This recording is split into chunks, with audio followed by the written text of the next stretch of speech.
Today we're going to make ginger tea bags out of dried spices. So for those of you who have tried the version using fresh ginger, this is an easy way to make it ahead for yourself. I like to store it in a glass jar, keeps the spices stronger, longer. You can make a bunch of heads, so if you have a very quick lifestyle, it's very easy to use. Also, if you travel a lot or at all, it's an easy way to bring it with you, bring your favorite drink with you. You can use it for gift giving. This is a little version that I make where I put it in a little Ziploc snack size baggie, one tea bag, and then a little folded page of instructions on how to use it. Also makes a great promotional tool with clients. And you can buy these little muslin bags either in bulk online, or you can get them sometimes through places like Whole Foods because they're made for this purpose, and they have a nice little drawstring, and I'll show you how those work in a minute. All right, what I like to do, hold on, forgot my little cups. All right, when I'm making these in advance, I like to get a whole bunch of some kind of little cup. You can use little bathroom cups. I have these little containers I like to reuse and recycle. These are little caps from bottles, vitamin bottles. And I use them to make an assembly line version. I can do a dozen at a time. For now, we're just going to do one. And what I put in here, for one tea bag, I will do half a nutmeg. And you can crack a nutmeg in half very easily with a pair of vice grips. Sometimes it'll come into two neat pieces, sometimes it'll break into a bazillion pieces, but just get about half of that in your cup. You want some allspice. I like to use about 10, 2, 3, 4, 5, 6, 7, 8, 9, 10. Wow, that was a good guess. I keep all my bulk spices in glass jars again, so I love these little antique canning jars, and I can just tag them on the wire bail. I like to use about 3 inches of cinnamon bark. I don't like to use the longer ones because they're hard to put into the little muslin bag, so I like these little short 1-inch pieces. And you can see I buy them in bulk. Put 3 of those. I put 4 if I end up with skinny ones in my hands. Cloves.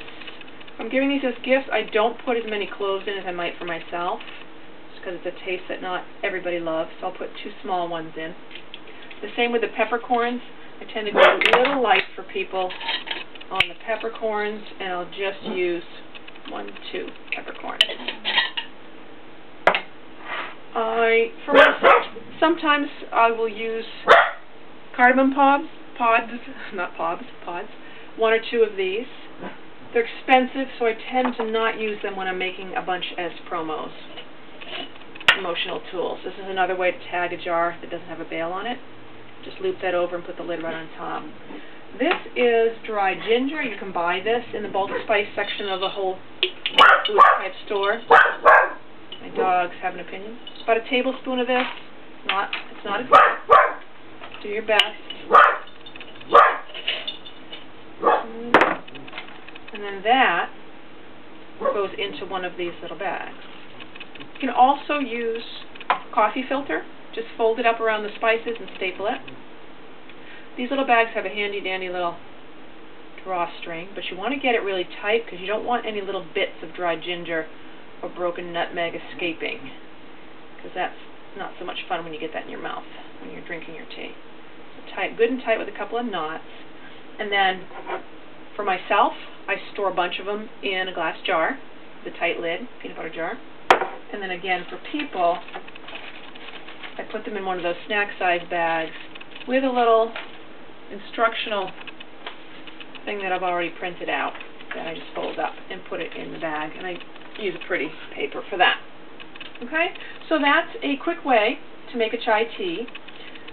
It's very cheap, very inexpensive, very good for you. To use it, simmer it in about a quart of water for 30 minutes at a light simmer, covered. And then for best results, leave the spices in the water and let it, here, you put about 2 tea bags in a pan this size. Let it sit overnight, I find, for the best flavor. You can even add a little fresh ginger right to these tea bags too for even more ginger flavor. And then strain it, You don't really have to strain it with the tea bags because you can just pull the tea bag out, bottle it, and use it as a concentrate, about 4-to-1 water to chai tea.